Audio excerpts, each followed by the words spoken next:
এবার কিশোরগঞ্জ ৫ আসনে ভোটের মাঠে নতুন এক দৃশ্য। আমেরিকার জর্জিয়া অঙ্গরাজ্যের সিনেটর শেখ মুজাহিদুর রহমান চন্দন তার আপন ভাই শেখ মুজিবুর রহমান ইকবালের পক্ষে ভোট চাইলেন। রবিবার বিকেলে নিকলী উপজেলার ঈদগাহ মাঠে আয়োজিত হাঁস প্রতীকের প্রার্থী শেখ মুজিবুর রহমান ইকবালের জনসভায় যোগ দেন আমেরিকার জর্জিয়া অঙ্গরাজ্যের টানা ৩ বারের নির্বাচিত সিনেটর শেখ মুজাহিদুর রহমান চন্দন। বাংলাদেশের জনগণের উদ্দেশ্যে তিনি বলেন, আপনারা ভালো লোককে ভোট দেন, যারা দুর্নীতির সাথে যুক্ত না, যারা দুর্নীতি করবে না, তাদেরকে আপনারা ভোট দেবেন। আপনারা সারা বাংলাদেশে যদি আমার বক্তব্য শোনেন, আমি বলবো যে যেখানে আছেন ভালো লোককে ভোট দেন। যারা মনে করেন দুর্নীতি করবে না, দুর্নীতির সাথে যুক্ত না, বাংলাদেশকে ভালো দেখতে চায়, ওই রকম দেশকে ওই রকম লোককে ভোট দেন। ভবিষ্যৎ হোক নিরাপদ, বিনিয়োগ হোক বিশ্বস্ত, আর আমার পছন্দ সল্ট বে। ওয়েলকাম টু সল্ট বে।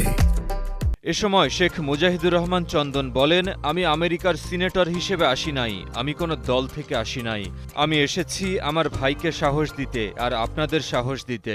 আমি অনেক দূর আমেরিকা থেকে এসেছি, আমি আপনাদের সন্তান, আমি ইকবালের বড় ভাই। আমি আমেরিকার সিনেটর হিসেবে আসি নাই, আমি আমেরিকার কোনো দল থেকে আসি নাই, আমি আসছি আমার ভাইকে সাহস দিতে আর আপনাদের সে সাহস দিতে।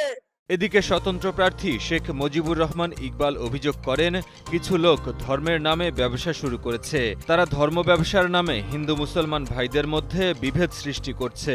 কিছু কিছু লোক এখন ধর্ম ব্যবসা শুরু করেছে, কারণ তাদের ব্যাংকের ব্যবসা আছে, তাদের হসপিটালের ব্যবসা আছে, তাদের কোচিং সেন্টার আছে।